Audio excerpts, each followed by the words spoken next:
Hello, everyone. I'm going to move you over here, Instagram, and see if that works.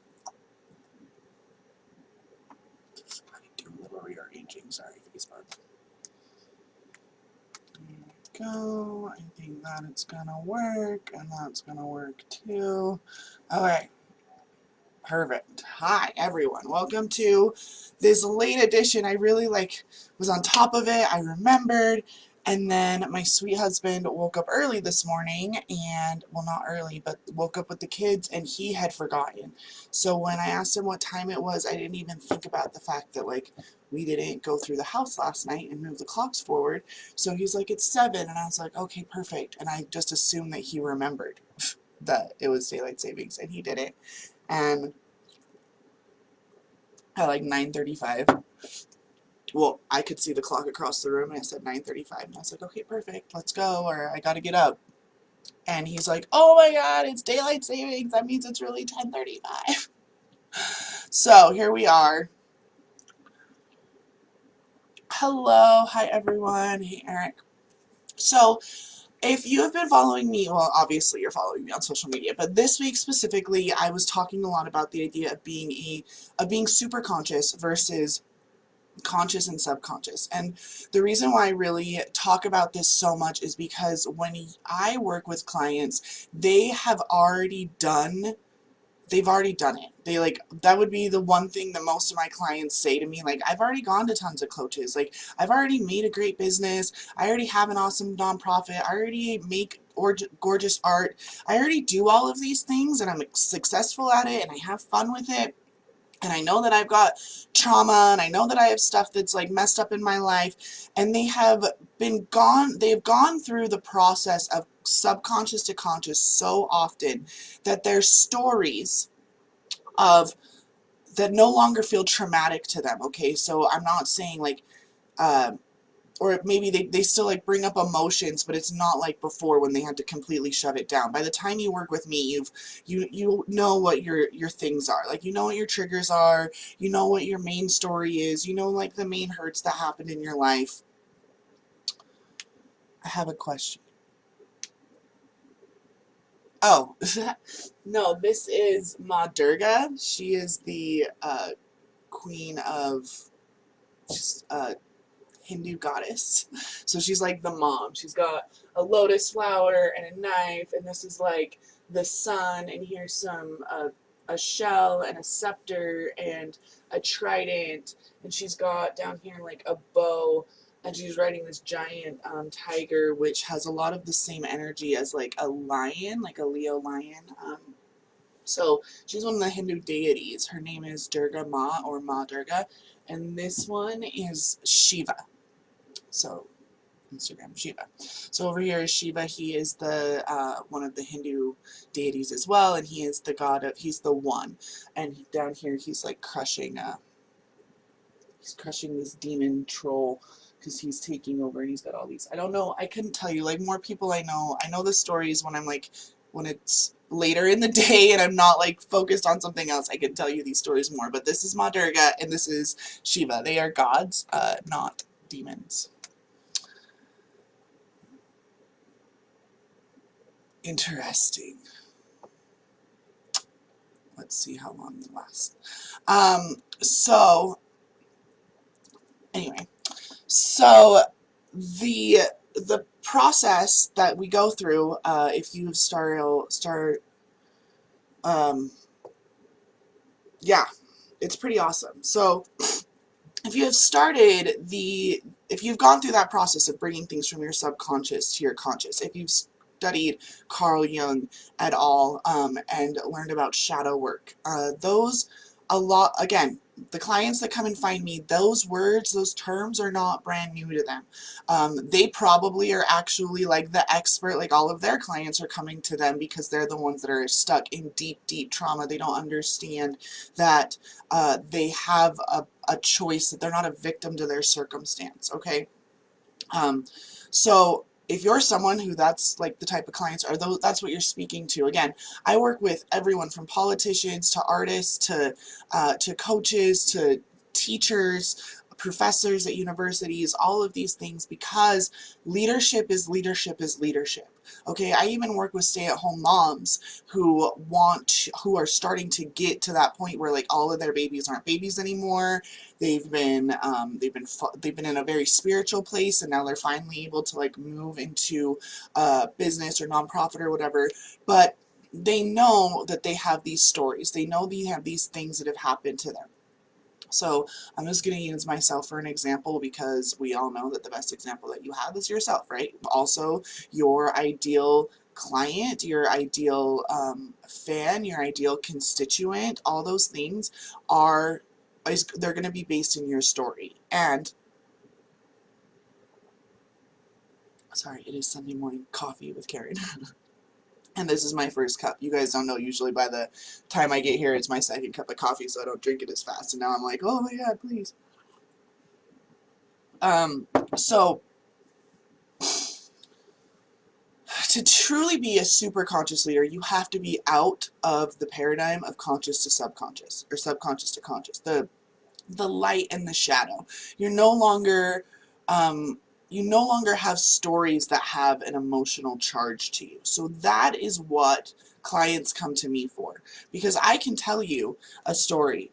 And I say story because it's my story. It's like, there is no way for me to factually back this up for you, okay?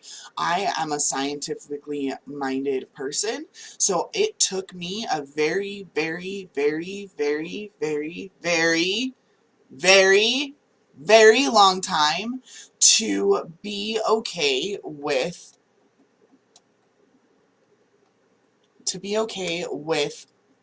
um not needing someone to prove it, with not needing someone to tell me, where did you find your research, with not needing to be like, oh, well, that might be the thought of this school of thought, but if you're doing that, you're harming people. To even believe that I could even bring harm to people, okay? So again, I have to have such discernment when people come into my sphere, when they find me, when their friends add them to my groups, when they're watching my live streams, when they're reading my posts, when they post something that I know is in direct comment, like they were triggered on one of my posts, so then they make their own. I have to have, as a super conscious mentor, I have to have discernment of whether or not that person is even in a place where me trying to teach my work is even gonna freaking like land anywhere. Because I will tell you that I'm one of these types of people, okay? That would probably be the one thing that they're like, whoosh, I did it. So then I get to rework it. Okay, well, how do I pull it down? Because what I'm saying out loud makes perfectly good sense to me, or I wouldn't be saying it, right? But then you get that like that glassy, I remember it's harder. Live streams, I do it by people not commenting. I kind of assume that I'm way over your heads if nobody's commenting. But in like when I'm speaking in public, I see it like the glassy eyes of they're just all like, whoa, you totally lost me, and I have to bring it back. And I usually bring it back with a Star Trek analogy or something. So we have to, before I can even talk about superconscious, I want to just make sure we're all on the same level of what we know by subconscious and conscious. Subconscious is like 80% of the planet. They are walking around day to day. They are your broke sister-in-law who's trying to give you money advice. She's going to be one of those people that's living subconsciously. She doesn't realize that her thoughts are what are creating her reality. The best book, there's a reason why it's the oldest book, the best book to get a general idea on this is Think and Grow Rich, okay? It was written in the 1900s by... the fuck is his name? Danielle, help me out. Hold on, I need more coffee. Anybody, you guys know it. It's Think and Grow Rich by Napoleon Hill. God, see? Thoughts are things.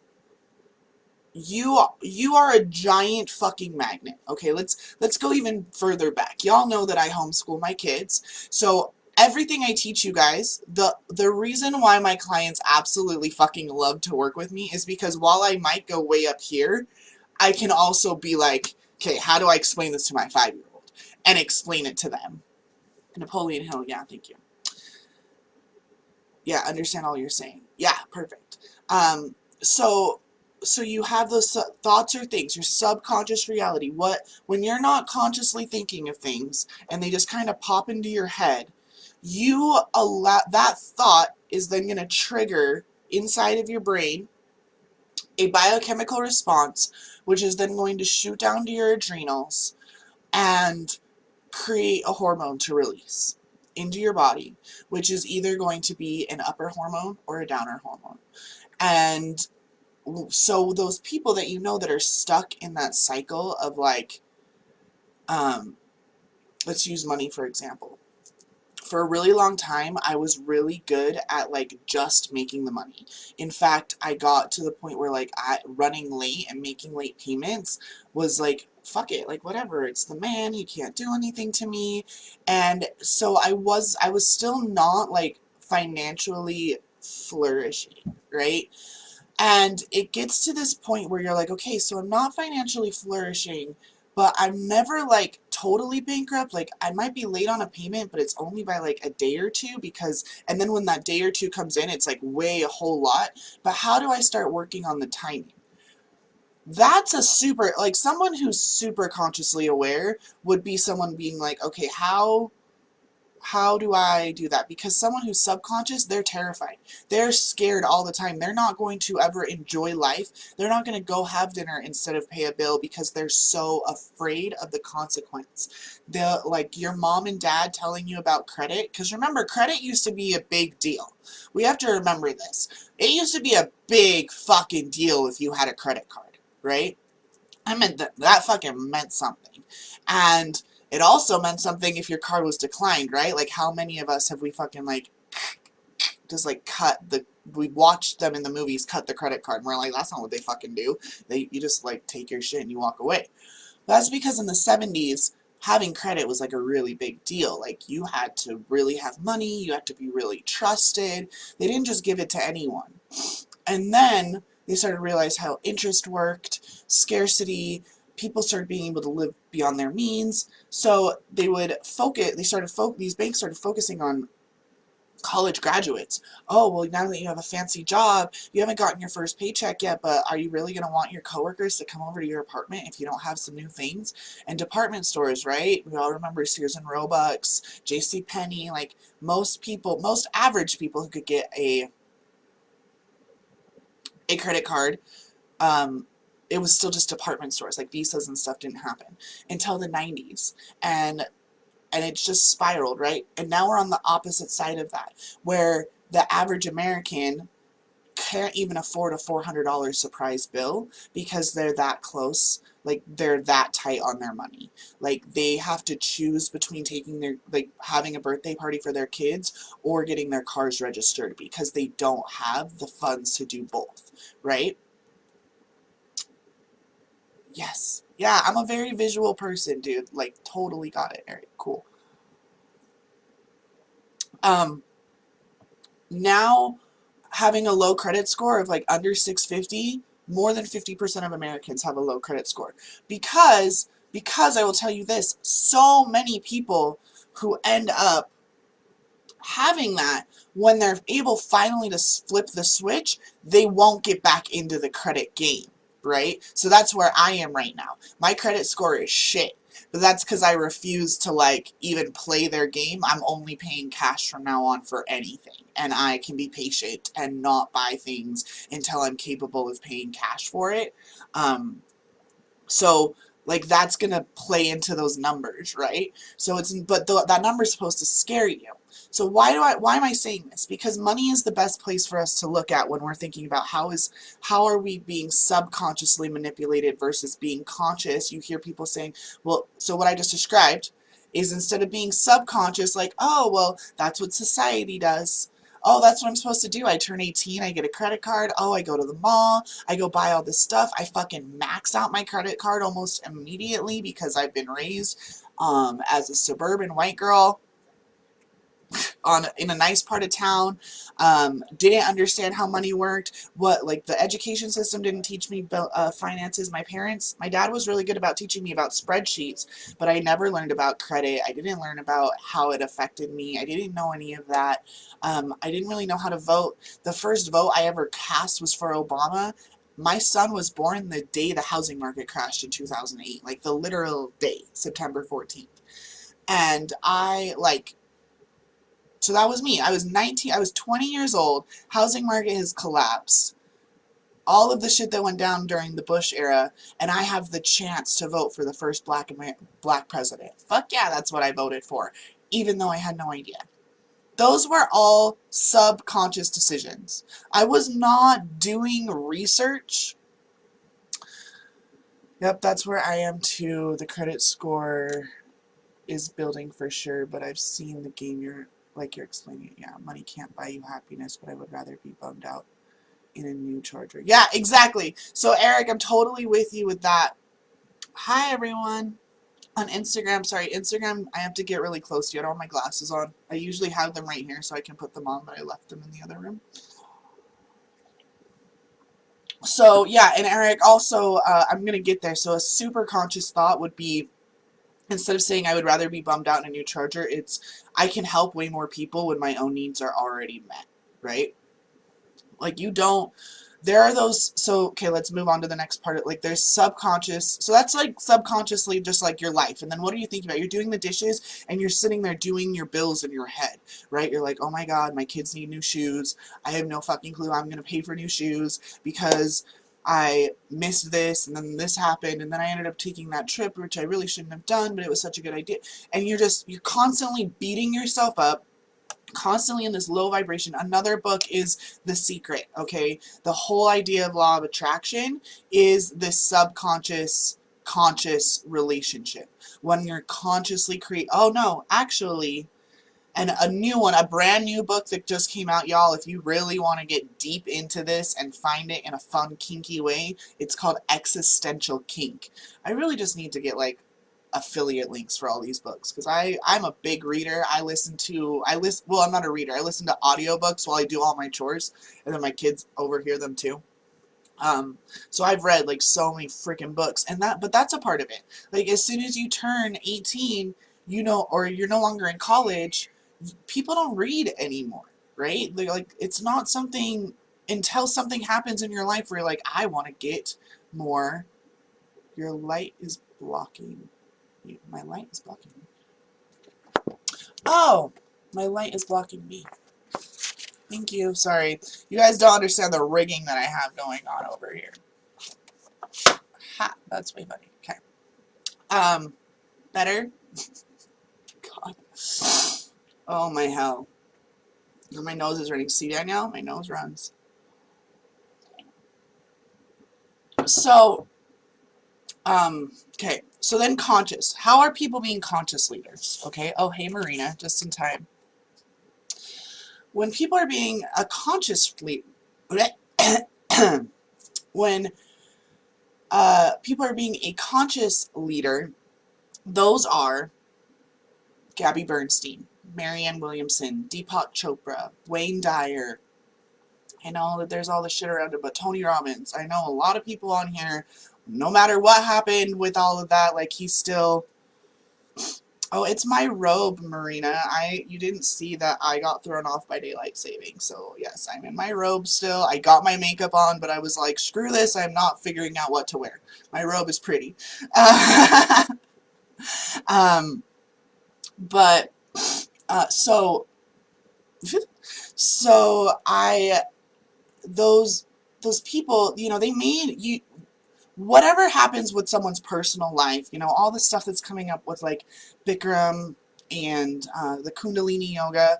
Like, Kundalini yoga, honestly, is the practice. Like, the reason why I have Hindu gods on my wall is because they are what helped me to birth my children at home, like, to tap into my own power. So whether or not is going on with...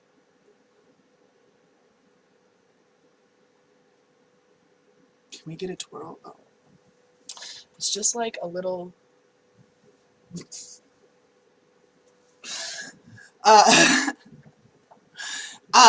But like the human, right? Okay, so the subconscious human might have been the person who did all the bad things, but the bad things, societally bad things, like all the misogyny and all the sexism and rape and all of the stuff that's coming out now. But what they divinely channeled and how it changed the lives of millions of people can't be like undone. Like I can't unlearn about Kundalini energy. And he didn't invent Kundalini energy. It's literally like in text for millions of years, like thousands and thousands of years they use that term. It's on the like the caduceus of the fucking medical pendant, right? There's two snakes. That is Kundalini energy. When you hear me talk about dragons and dragon magic and unity, I'm talking about that. So he, the human, Yogi Bhajan, may have possibly done these things. He's also not alive to defend himself, and a huge part of me wonders how much mainstream media is getting mad that we are opening our minds. Like, we're already getting access to cannabis again, and everyone knows the real reason why they took cannabis away was because it makes people, like, open their mind up and they stop thinking like sheep, okay? So all of society is moving from subconscious to conscious. We are witnessing it every day. My whole body, I've got like fucking chills. Seriously, like chills, because this is my passion. This is what I fucking just love to talk about. My work is getting easier every day because of people like Russell Brand. Because of Netflix coming out with some documentary like that then gets the whole yogi community be like, excuse you? Like, okay, maybe that one guy, because he's a guy and was raised in all of the Indian, like, there's a lot of that patriarchy, logical, keep women down, all, again, fear. Women are the ones who magic was usually passed down through their lineage. Midwives, they, like, just all of this fear around women. Why that happened, I'm still researching it, guys. Like, I love to research things. But it's like a global thing happened. Like, there are very few, like, very matriarchal societies that also grew to, we all know, like, Western Hemisphere and Eastern, those are all very patriarchally based societies. But then when you go back, like, over 5,000 years, they were all matriarchal. So, like, something happened. Maybe it got completely obliterated from all the records. I don't know. But it's an interesting thing to think about when you realize that, like, I watched a show on Amazon Prime yesterday called Undone, where the whole premise is that this girl gets into a car accident and her process with, like, temporal time is now manipulated. Like, that's on my regular television now. Like, and maybe it's me, like, so again, our thoughts create our reality. I'm always talking about timelines, so am I the one who then pulled in this, like, TV show and nobody else is watching it? I don't think so.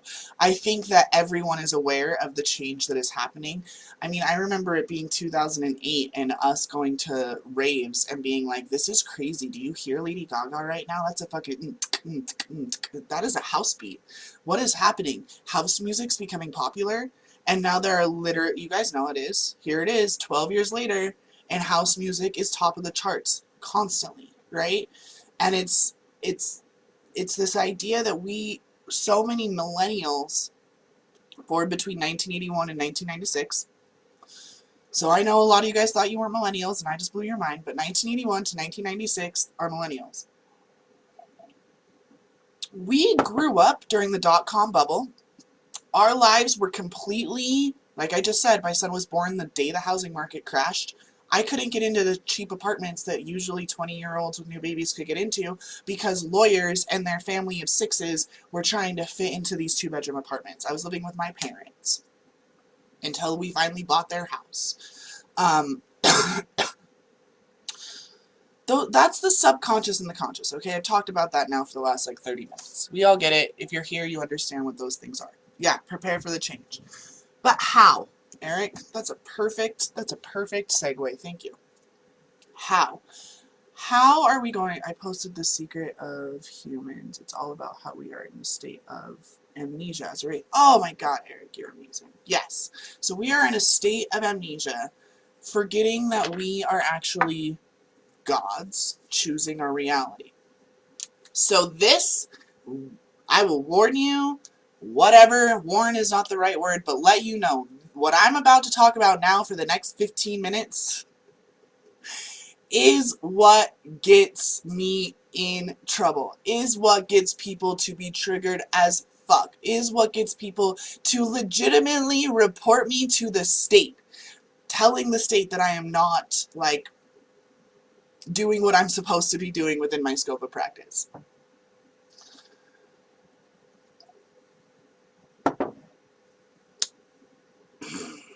Superconsciousness, when you Google it, is the limitless and infinite possibility that exists.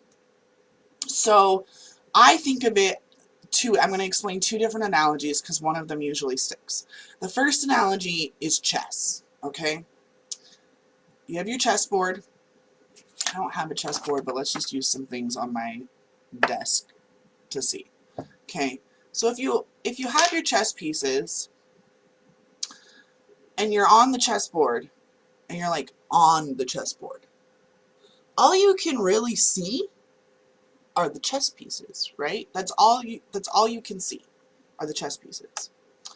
And if you are on the chessboard and you are a chess piece, like maybe you got a little bit of a higher perspective, a little bit, but not really. Okay? But if you're above the chessboard, you can see all the pieces at once, right? So let's call the chessboard itself like flat.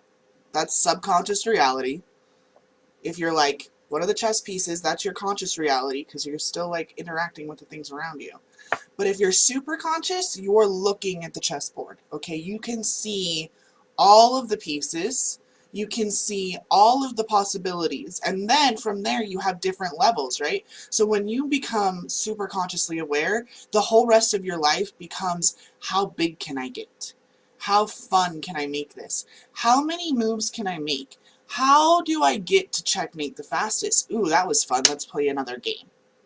And you're just constantly creating and destroying. In tarot, this would be going from the tower to the world over and over and over again, versus the rest of society, for the most part, hangs out in the Fool to the tower and just never thinks that they're worth the sun, the moon, the stars, the world. Or like there's a worthiness thing that happens when the tower falls in your life, that you have to realize that it's not you being wrong or bad or something that you did incorrect. It's a choice that you actually made because you're a god. Like, it's like me playing chess with my 11-year-old. He'll make a wrong move, and because he doesn't have very strong emotional intelligence yet, he's fucking 11, and hormones and all of that stuff, he will what? He'll like want to flip the board or gets really upset or starts crying because of it, right? I am 32, and so if I make a wrong move that he then like is able to checkmate me, I'm like, ugh, right? But I'm able to more quickly like learn and like be like, oh, okay, yeah, totally. Happy Women's Day, Roberta. Is today Women's Day? Fuck yeah.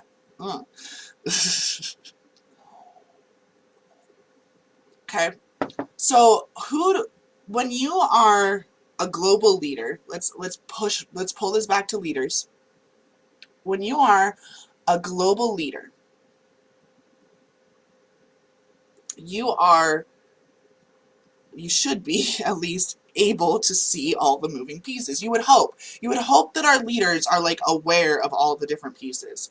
Most of them are actually, they're just like concerned about their own fucking job. They're only trying to like, I'm a knight, I can only move in an L, like they're very rigid, I can only move in my L shape, I can't move in under shapes. The good, like you want to be the queen, right? She can at least move in all directions, right? So once you get to the queen and she gets to move in all directions, she has the most power, the most play. But if you were the actual piece, you would still only really be able to see the things like around you and in front of you. You wouldn't see the things happening on the other side of the board because there'd be too many other things in between, right? Love the chess analogy. Yes! Finally, my fucking thousands of dollars in chess lessons. I do not play chess, so this is awesome that it's landing. Go like this, and you can see it all, okay, right? And then again, in chess, what's the point? You want to be a grandmaster. They call them grandmasters. And they are the ones that fucking just like, their games are super fast, or actually they're really slow. They're like long games in a chess tournament. My son's chess tutor played in a game that was like 4 hours or something like that, right? The forest through the trees, exactly. So they're sitting there and they're looking, and these grandmasters, they've spent their whole lives becoming so good at chess that the joy and the fun is like, it's not to get to checkmate as fast as possible because they've already learned that. They already know how to get to checkmate. It's how do we manipulate my player? How do we change the dynamic? How do I make this fun? There are literally infinite ways to play chess. There are infinite ways to get to checkmate. And so these chess players, that's what they want to do. That's what they want to focus on. Another analogy that works for this superconscious leader would be like the producer in a big major picture. Okay, the producer is the one that's like, okay, I got my writers over here, I got lighting here, and we've got the actors here, and within the actors we got to deal with the fact that like this actor doesn't really like that actor, so let's see how many scenes they really have to do together because I really do want them, but I don't know what's going on. Okay, and we've got sound and editing, and then I've got to get the backers, so the producer is constantly having conversations with all the different people on the movie set. The lighting and the actors, they might interact, but they're not having their meetings together, right? They're like, the actors don't give a shit about what the lighting board looks like, right? And like makeup isn't having conversation with sound tech. That doesn't, but the producer is literally in every single one of those rooms, has meetings non-stop. Okay. That is what a super conscious leader is capable of doing without the burnout, okay? You're able to see the whole chess piece, the whole chessboard. You're able to see the whole movie. You can see the movie playing in your head, and then you've got to figure out, how am I going to get it here in real life? This is why I tell you that the clients who come and find me, who want to work with me, they are killing it. They are the school chess master. They are not a grandmaster yet, but they are definitely a really good chess player. They know how the game works. They're able to hover above and they see all the pieces, but then they'll get sucked back down. They're most likely a queen, right? So it's kind of like, I don't know, I don't really love this term, but I think it'll help. It's moving from queen to goddess, okay? It's moving from emperor to god, where you're no longer like, yeah, okay, you're the queen. Like, you're fucking queen. I can move anywhere I want. My subjects listen to me. I am provided for. I understand how I rule. I understand my process. But big picture, I don't really know how I fit. And yet, when you go to sleep at night, you're dreaming of this world of, like, prosperity and, like, it's gorgeous and there's no hunger and there's no poverty. Or when people ask you what's your big mission, you're like, oh, I know my big mission is done. Like, you're so solid on knowing that you are the main key player in whatever it is your dream is, abolishing slavery, ending the sex slave trade, getting rid of corruption in government, connecting with extraterrestrials, actually doing that, being able to travel across star systems to meet your starseed family. Like, you see that and you can talk about that so easily, but when you're like, it's like, well, but when does that happen? Like, how old are you when you see this happening? And that's when the timelines start to blur, because they're like, oh, I see myself now. So you're so focused on, it's like the actor, after they're done rapping from the movie, they're like, oh, I can't wait to see what this looks like. And then the movie doesn't come out for like a fucking year, right? Like, they act in the movie, and then it goes into sound editing, and it goes into processing, blah, blah, blah. And the producer is there the whole time. A really good architect of an amazing building doesn't just drop the plans and hand it over to the construction workers. Fuck no, they're there from the very beginning until the very end, right? That's who my clients really are. And my clients are the superconscious leaders of tomorrow, like, period. If you know in your heart of hearts that you are here to do a globally huge world-changing shift somehow, and you have no idea how really, but you know it's done, you know that you have this grand fucking mission, that is what I do. I help you see how you fit into the big picture. I help you to make those connections so that that reality isn't just something you're working for. Going back to these Grand Masters, they are old as fuck, right? But they love the game of chess. They love being in there.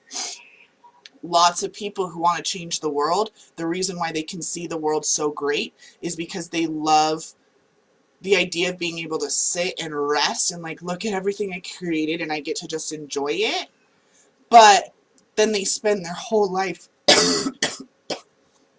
trying to create it because they're looking at it from a conscious, like, okay, what do I have it access to? What can I see? They're, again, trying to see the forest through the trees instead of allowing their mind to move to the infinite realm of possibilities. That doesn't happen until you can agree to a few things that we're going to talk about right now after I read this comment and drink some coffee.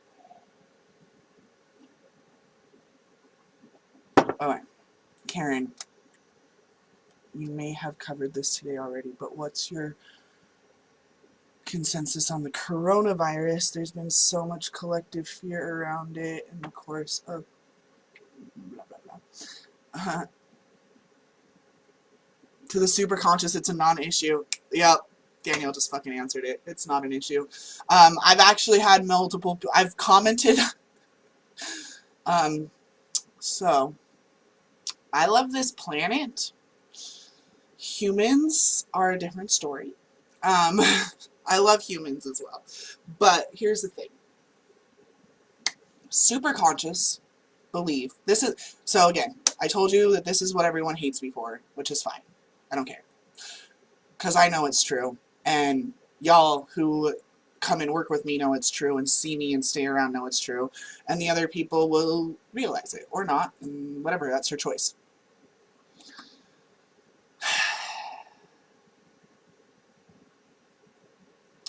Victimhood is fear. Victimhood is that things happen to you, and that you are not somehow a omnipresent, omnipotent, omniscient being. Okay? So Abraham Hicks talks about this a lot. That time is an illusion. Time is something that we create within our own brains. I cannot believe for myself that I consciously can create and superconsciously create my reality by choosing my life.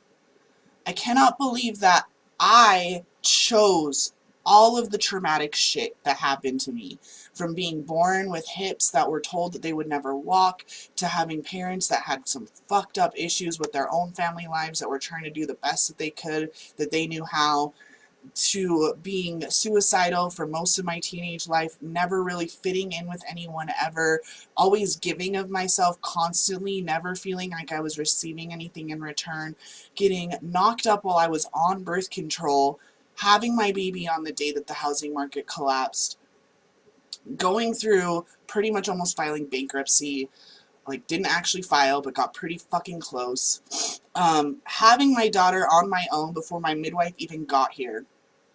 I can't believe that for myself those were subconscious choices that I was making that actually made me who I am today. Because when you move past the trauma of your stories, what I was talking about at the beginning, you realize that your story is who you are. So if you didn't have all those things happen, you wouldn't be who you are. And if you aren't who you are, then what's the point? If you aren't who you are, then you don't have the dreams that you have. So you have to have gone through all of it. And the fact that you think you need to clear it is the problem to begin with. You chose your life. You chose every single second in this, the moment that you realize that you chose, because you are that powerful, you are that present in your life, you are that amazing. You realize that all of those experiences made you who you are.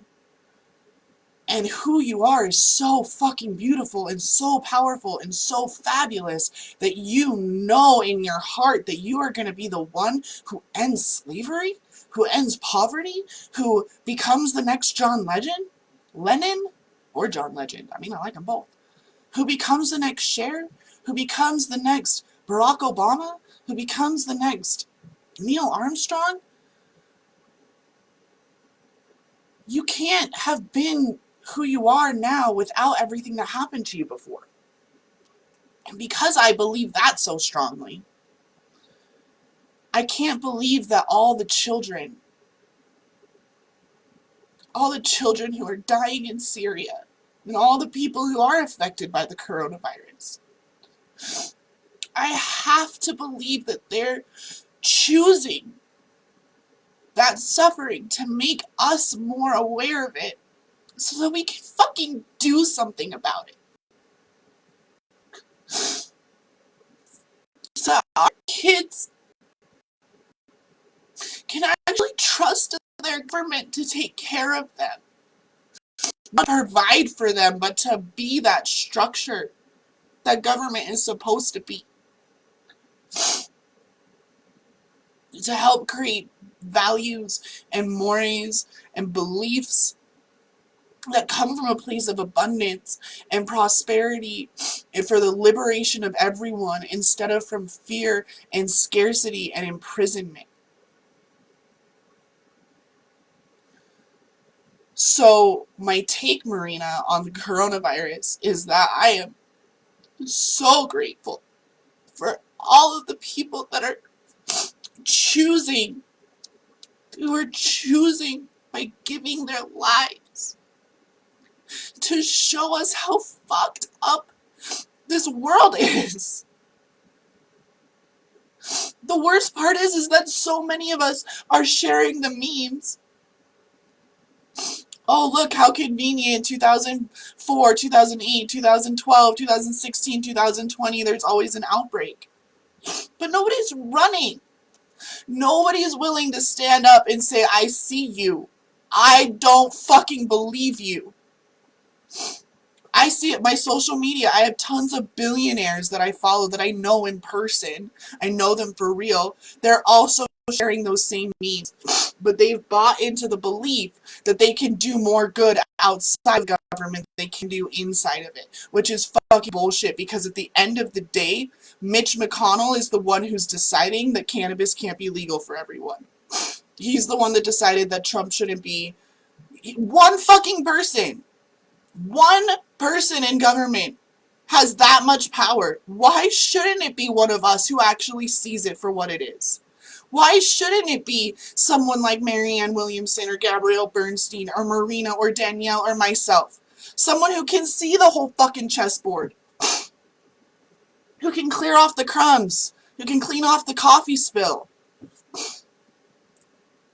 I don't usually get emotional on live streams anymore, guys, but like, that shit just pisses me off more than anything, because I was raised believing that my government was supposed to be helping me.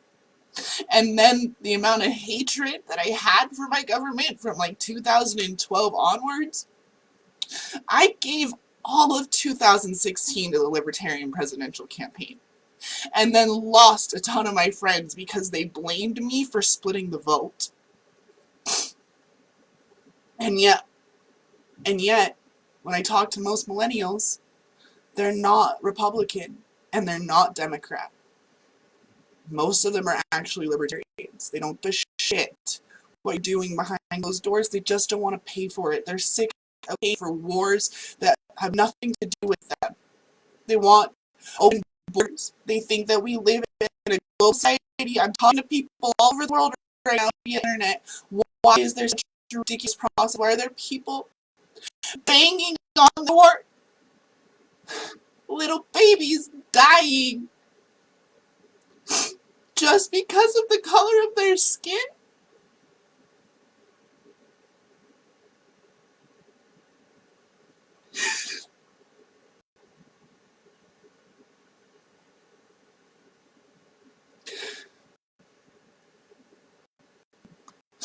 Just because of the God they want to believe in?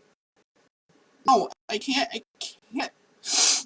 live in this type of world anymore, which is why instead of numbing it, instead of hiding in Netflix, instead of living in the bottle or using pain medications or being distracted by The Bachelor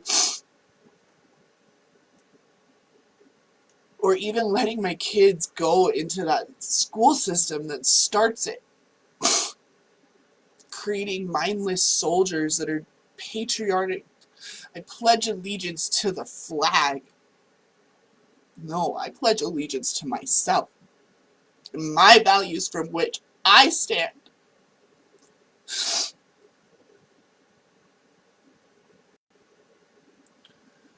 A superconscious leader has so much love in their heart for every single being that anything except for you living in your highest potential for the highest good of all beings is just unacceptable to us. It's unacceptable. Playing small is unacceptable to me. Do you understand now why I don't care if you try to pull me down? I have been to the depths of my own hell. I can shame myself plenty. I am unshameable for the fact that there is nothing that you can say that's going to change who I am unless I choose it to. I'm not saying I'm so rigid I don't change. I change constantly. Ask Marina, ask Danielle. I am not at all the person I was even at Christmas this year.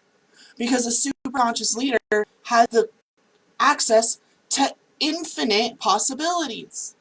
Infinite. It's why my coaching programs are only 4 months at the most. Because I don't think it's fair to you to work with someone who changes rapidly. So I expect you to work with me at the same pace that I move. Which is fine. I get that that's really scary to a lot of you. Holy shit, I can't even imagine what my life would be like if I worked with Caryn because she is intense. That's fine. It's fine. If I have to change the world on my own, I will. But I don't think I'm going to have to. I think you guys are really, everyone is starting to really see that how they've been living their lives is small. Even though it's so much bigger than it was 5-7 years ago, they're still playing small.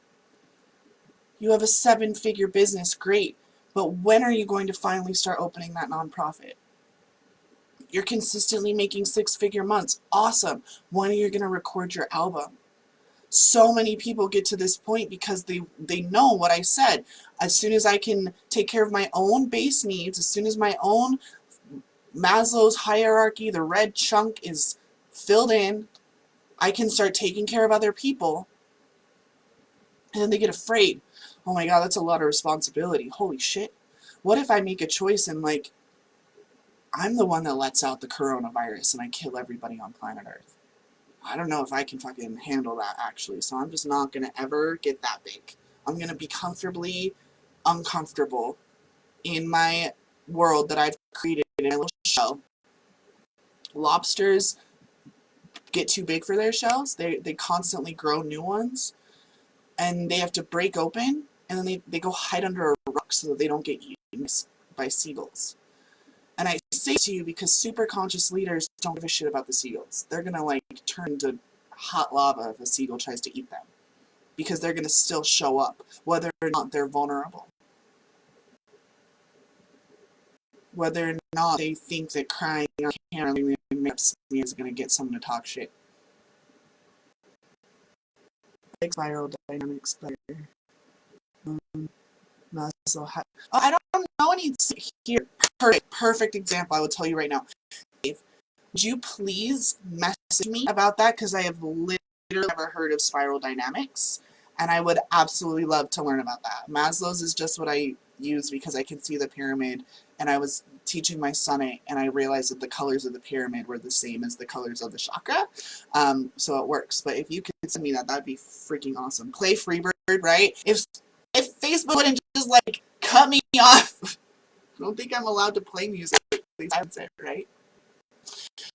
So that's it, guys. Super conscious leaders. What it truly takes, super conscious leader, is to be able to see not only where you are in your own life, but how you play a bigger role, and then to start trusting that you are a God, that you are making these choices for a reason. You no longer make bad choices. You only are making choices in alignment with your highest good.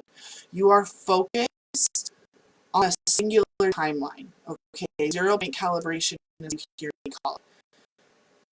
Really aligning all of the possibilities, all the different timelines, all the different trauma you've experienced, all the different stories in this lifetime and other lifetimes, in this timeline and other timelines, and pulling all of that knowledge together so that you become a singular source focused on your highest good, your highest potential.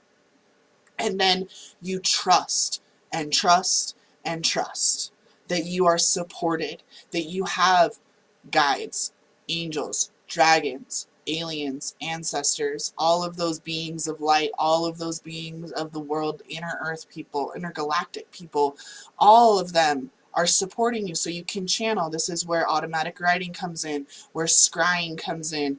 You have to then trust. You can talk to money. You can literally, we were talking about credit cards, you can start automatically writing to the entity that is money. She shows up to everyone differently. Lots of people in my sphere actually consider money a male because it's like a provider sort of energy. I always see her as a woman, so I talk to her as a woman. But you can say like, "Hey, money, what's going on? Like, I thought that we were on track to do this. And then I always switch pens. It's just something that works for me. And then I just trust, and I know that when I switch the pen color, what's coming through my physical form is the energy of money answering. And sometimes it's as simple as like, you haven't balanced your checkbook for a while, so I'm actually staying off until you realize that what's going on, or you have your taxes, or whatever. Those sorts of things come up, or what's going on, like why are people not enrolling, and where you're speaking in fucking platitudes and it's way up here and nobody understands what you're saying. Okay, great. Then you go, like, you speak to the energy of your container, to the energy of your speak to your soul-coded clients. You start realizing that there's this difference between fans and patrons, and you show up for your fans, but you're really speaking to your patrons. You're really speaking to those people that may not ever like your comments, might not ever, or like your live streams, may not ever comment on a single thing, and yet they're in your inbox by the time you're done with your live, right? I see money as neutral, but it's a great communication, right? Yeah, so you can talk to money. That's the bigger thing, Danielle, is that you know that you can like actually have this, instead of just wondering, like, we're not alone. We might be omnipresent, but we are still also here in human form. So it's like, that's the thing about being super conscious. You can't just be up here all the time. That means that you wouldn't be here on planet Earth. So you're no longer playing between subconscious and conscious. You're pulling down from super conscious into conscious. So you're creating the formless into form, which is actually a very Shiva energy, Shakti energy. Shiva is the one, and then Shakti is his lover, and she is the variation of all form. So he is the oneness of form, and then Shakti is the variation of form. So you pull in, Shiva's up here, and you pull in through your own Shakti energy, through your own Kundalini energy, and create for yourself your own version of that. And then you notice that other people in your sphere are going to start talking about the same thing. There's a reason why so many people, are posting those memes about how coronavirus is fake and blah, blah, blah. And that you're being reinforced with that. First of all, Facebook helps us create our own echo chambers, so that's part of it. But you create your own echo chamber when that's what law of attraction really is. It's just teaching you how to create an echo chamber and move it around and stay in that vibration until your echo comes back to you, and then move to the next level and the next level. I'm not trying to attract anything. I create it all. I'm not a magnet for anything. I create everything. I'm not trying to activate my soul-coded clients. I've already created them. I just have to remember that I created them, right? That's what Eric was saying. We're all just remembering.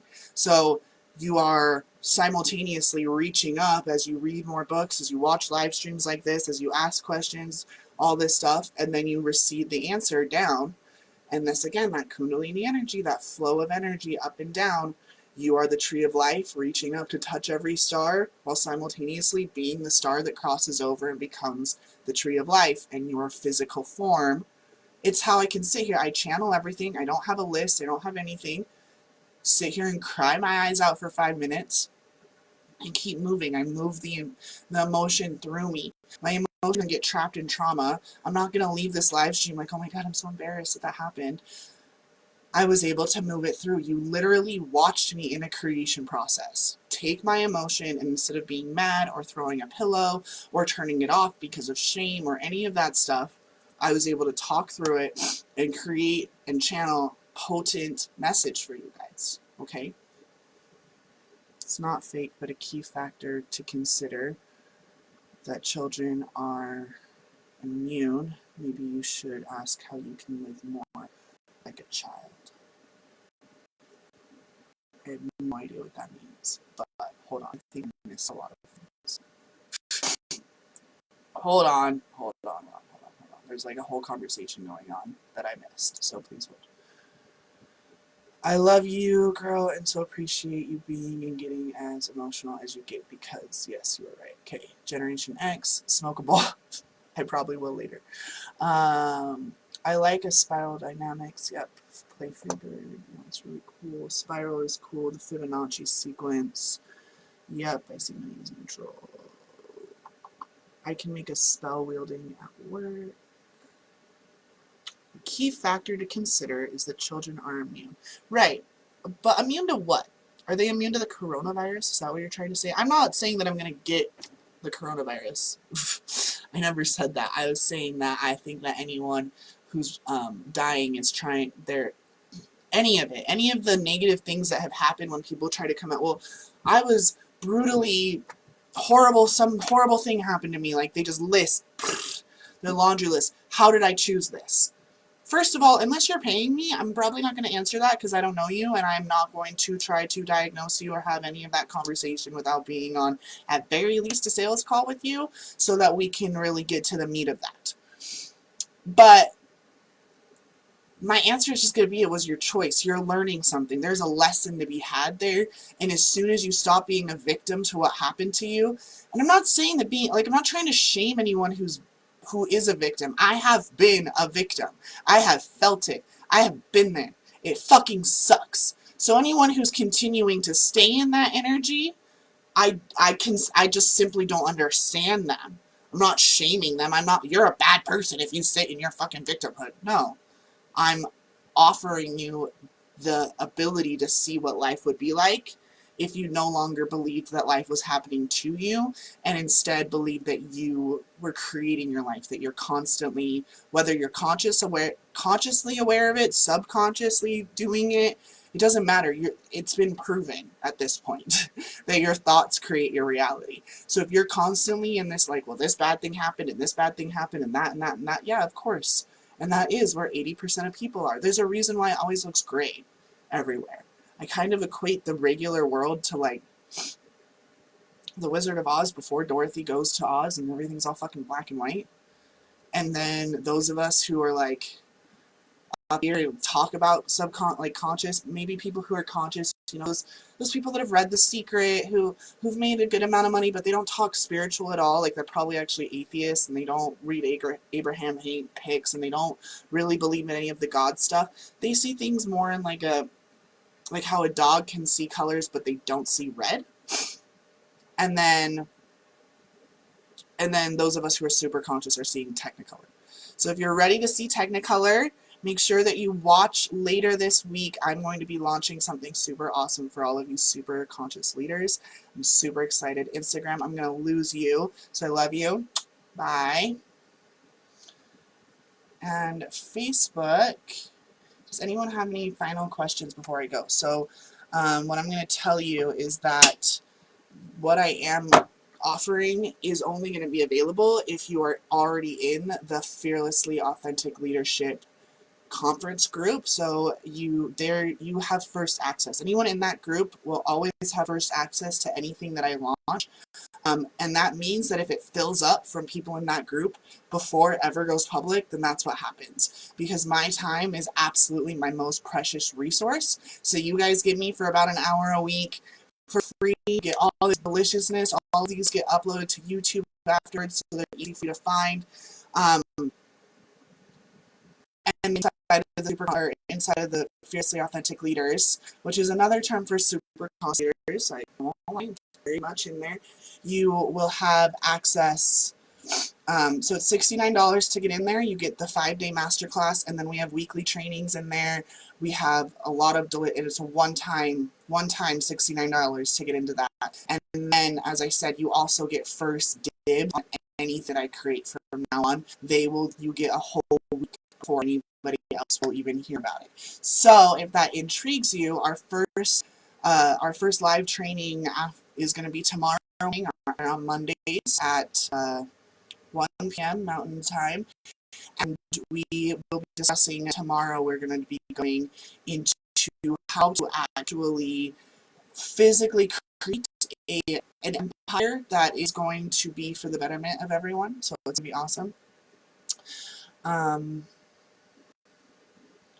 Trying to say that they tend to be more spiritual. I don't think it's entirely due to you. Yeah. Oh, yeah, I totally get that.